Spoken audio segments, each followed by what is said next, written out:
সংসার সংসার চ্যানেলে স্বাগত। শ্রী ঠাকুর রামকৃষ্ণ সারদা মাকে প্রণাম জানিয়ে মায়ের কথা শুরু করছি। আমরা বলেছি যে মা শ্বশুরবাড়িতে বাস করছেন কামারপুকুরে, খুবই কষ্টে আছেন। ঠাকুর কিন্তু মায়ের জন্য সব ব্যবস্থা করে গিয়েছিলেন। ঠাকুর মাকে জিজ্ঞেস করেছিলেন ক টাকা হলে চলবে, যা হোক মাকে প্রত্যেক মাসে 7 টাকা করে পাঠানো হতো। তখন মায়ের একরকম তবু চলতো, কিন্তু এক আত্মীয় বললেন ওনার অনেক ভক্ত টাকা পাঠায়, ওনাকে অত টাকা দেওয়ার কোনো দরকার নেই, বিধবা মানুষ অত টাকা দিয়ে কি করবেন। তখন সেই টাকাটাও বন্ধ হয়ে গেল। তারপরে তো বলেইছি মা সেই শাক তুলছেন, ভাত খাচ্ছেন, নুন জুটছে না, এইভাবে চলছে। তার মধ্যেই আবার ভক্তরা কখনো কিছু পাঠালে, গৃহভক্তরা, মা সেটা দিয়ে গুছিয়ে চালাতে চেষ্টা করছেন। তাছাড়া ওনাদের একটা দেবোত্তর সম্পত্তি ছিল লক্ষ্মীজলা, সেখান থেকে ধানটা আসতো। আর কিন্তু মায়ের একটা খুব অসুবিধে হতো, সেটা হচ্ছে একা একা রাত্রি সন্ধেবেলা থেকে থাকা। গ্রাম দেশ তো, একদম অত বড় বাড়িতে একা থাকবেন। তখন একথা শুনে জমিদার লাহাবাবু বাল্যবিধবা কন্যা ভক্তিমতী প্রসন্নময়ী সঙ্গে সঙ্গে তার দাসীকে রাত্রে মায়ের সঙ্গে থাকার ব্যবস্থা করে দিলেন। মা এইভাবে দিন চলছে। আবার ঠাকুরের একদিন খিচুড়ি খেতে ইচ্ছে হয়েছে, মা ঠাকুরকে খিচুড়ি রেঁধেও খাইয়েছেন। 2-1 বার জয়রামবাটি গেছেন, বেশি যাননি, কারণ তার মা তাকে দেখে খুব আক্ষেপও করতেন, আর তাকে ঠাকুর বলে গেছেন নিজের বাড়িতে থাকবে, অতএব মা ওখানেই থাকতেন। এরপরে আস্তে আস্তে ভক্তদের কাছে খবর গেল। আমি একটু পড়ে শোনাই শ্রী মা সারদা বই থেকে। ত্যাগী সন্তানেরাও তখন শ্রীরামকৃষ্ণের অদর্শনে ও বৈরাগ্যবশত নানা তীর্থে তপস্যায় রত। তাহারাও কেহ জানিতেন না মায়ের কিভাবে দিন কাটিতেছে। তারাও জানে না, তারাও ভিক্ষে করতে বেরিয়েছিল প্রথম দিকে। গৃহস্থরা তাদের গালাগালি দিয়ে বকে ঝোঁকে তাড়িয়ে দিয়েছে, কারণ স্বাভাবিক না, উপযুক্ত ছেলে যদি তারা ভিক্ষে করে খায়, লোকে ভাববে ভেক ধরেছে। তারা তখন, তাছাড়া ঠাকুরও দেহ রেখেছেন, তাদের সংস্থা ভেঙে গেছে, তারা সব তীর্থে তপস্যায় রত। তাহারাও কেউ জানিতেন না মায়ের কিভাবে দিন কাটিতেছে। গৃহস্থ ভক্তেরা তাহাকে শ্রীরামকৃষ্ণের সহধর্মিণী বলিয়া ভক্তি করিল, তাহার সেবা বা গ্রহণ করিবার কথা কাহারও মনে উদিত হয় নাই। তখনও তার মাতৃভাব স্পষ্টরূপে প্রকাশ হয়নি। হ্যাঁ, কর্মের দ্বারা তো হবে না। তাহাদের অনেকে তখনও তাকে মা বলিয়া চেনেন না, নিজে মা জানেই না, তারা ভাবে রামকৃষ্ণের সহধর্মিণী, এইটুকুই।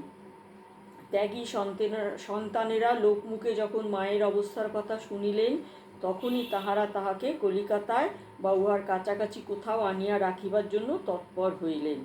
যোগীন বা যোগানন্দ স্বামী প্রধান উদ্যোগী হইয়া মায়ের সেবায় আত্মনিয়োগ করেন। যোগানন্দ স্বামী তো মায়ের কাছে থাকতেন, আর মায়ের প্রথম দীক্ষিত শিষ্য, তিনি বেশি উদ্যোগ নিলেন। অল্প দিনের জন্য কলিকাতা থাকিলে এই সময় মা বলরাম বসু অথবা কথামৃত প্রণেতা মাস্টার মশাই বাটিতে থাকিতেন। বেশি দিন থাকিলে কলিকাতায় বা নিকটে কোথাও গঙ্গা তীরে বাটি ভাড়া করা হইত, সঙ্গে স্বামী যোগানন্দ, যোগিন মা বা গোলাপ মা কেহ সঙ্গে থাকিতেন।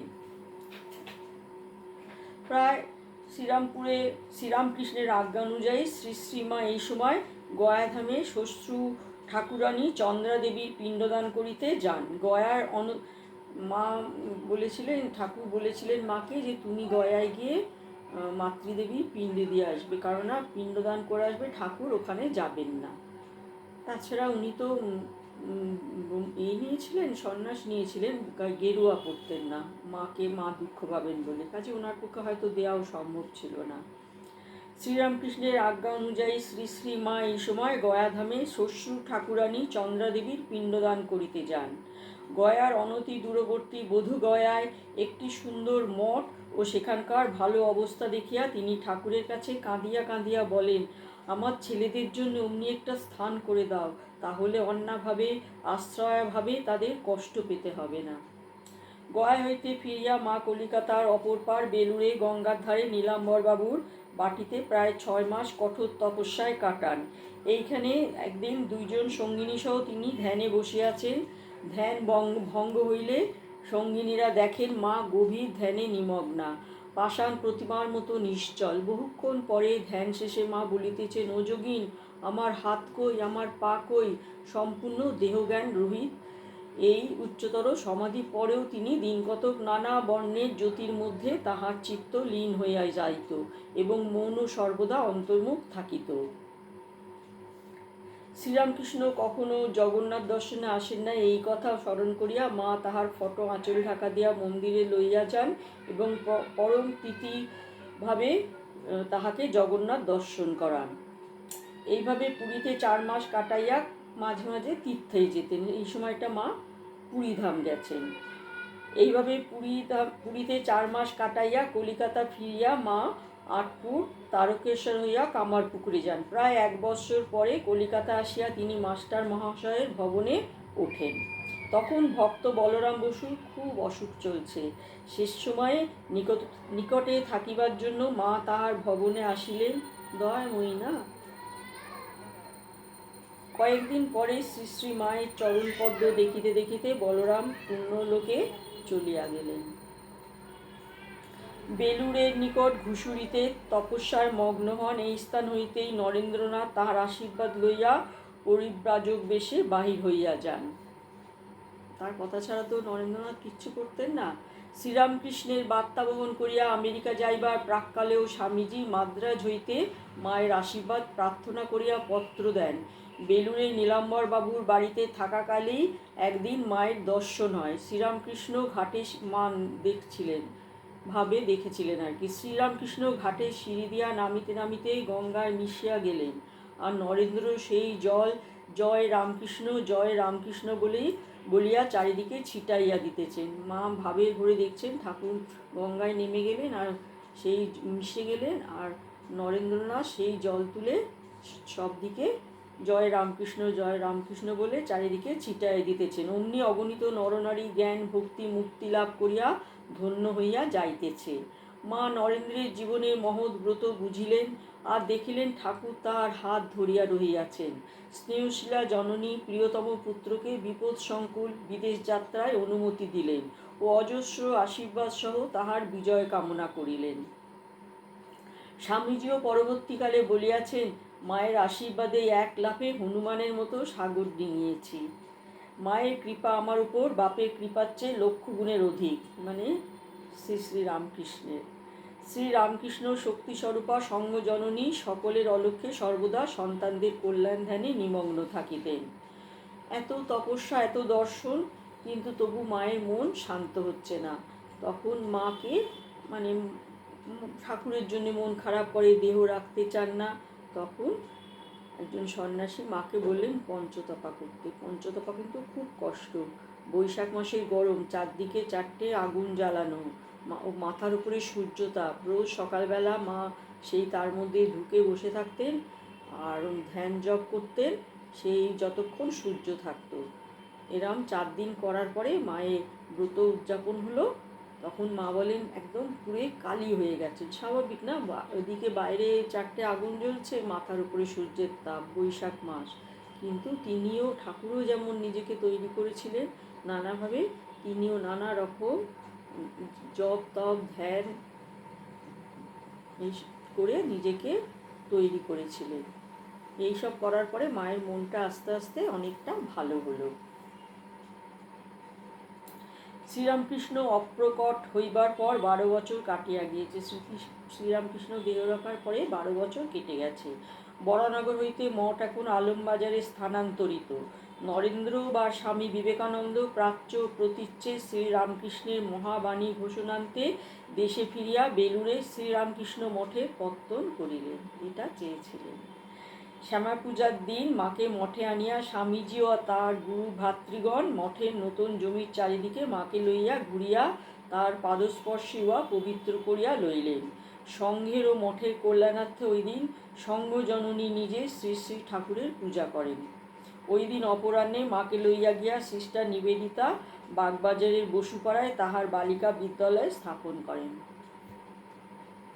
এই সময় মা উত্তর কলকাতার বসুপাড়াতেই একটি ভাড়াটিয়া বাড়িতে থাকিতেন। স্বামী যোগানন্দ সঙ্গে থাকিয়া তাহার সেবা শুশ্রূষা করিতেন। মায়ের তৃপ্তি সাধন করাই ছিল তার সাধন ভজন।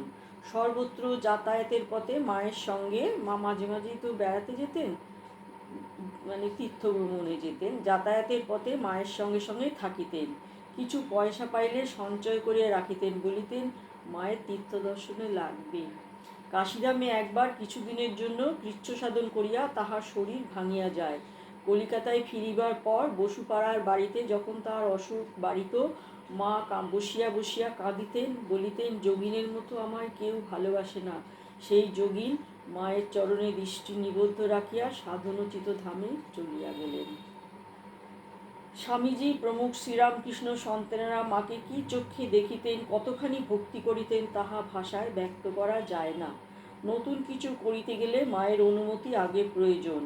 কাজ কর্মে এমনকি আধ্যাত্মিক তত্ত্ব সাধন সম্বন্ধেও সংশয় উপস্থিত হইলে মায়ের সিদ্ধান্তই শেষ কথা বলিয়া সকলে মাথা পাতিয়া লইতেন। দেখুন তারা কত বড় বড় সন্ন্যাসী, হ্যাঁ, কত তারা পড়াশুনো করেছেন, ঠাকুরের দীক্ষিত, কিন্তু মায়ের পরামর্শ ছাড়া তারা কোনো কিছু গ্রহণ করতেন না। মায়ের কিছু করতে গেলেই নতুন কিছু মায়ের অনুমতি আগে প্রয়োজন। কাজকর্মে এমনকি আধ্যাত্মিক তত্ত্ব সাধন সম্বন্ধ সংশয় উপস্থিত হইলে মায়ের সিদ্ধান্তই শেষ কথা বলিয়া সকলে মাথা পাতিয়া লইতেন।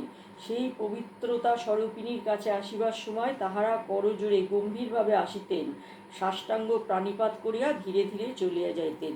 আর মা তো সর্বাঙ্গ চাদর চাপা দিয়ে ঘোমটা দিয়ে থাকতেন, কেউ তাকে দেখতে পেত না। শ্রী শ্রী মাকে স্বামীজি জীবন্ত জগজ্জননী বলিয়াই মনে করিতেন এবং কলিকাতায় মায়ের একটি স্থায়ী আবাসের জন্য তিনি বড় ব্যাকুল ছিলেন। গুরুভাতাদের লিখিতেন, জ্যান্ত দুর্গা মাকে যেদিন বসিয়ে দেবে সেই দিন আমি হাঁপ ছেড়ে বাঁচব। ঘটনাচক্রে স্বামীজির জীবৎকালে ইহা সম্ভব হয় নাই। স্বামী শারদানন্দ মায়ের সেবাভার গ্রহণ করিয়া আপ্রাণ চেষ্টা করিতে লাগলেন, যাহাতে কলিকাতায় মায়ের একটু নিজস্ব থাকিবার স্থান হয়। এবার মায়ের বাণী বলি একটু। কাজ করা চাই বই কি, কর্ম করতে করতে কর্মের বন্ধন কেটে যায়, তবে নিষ্কাম ভাব আসে। একদণ্ড কাজ ছেড়ে থাকা উচিত নয়। নমস্কার, আজ এই পর্যন্ত।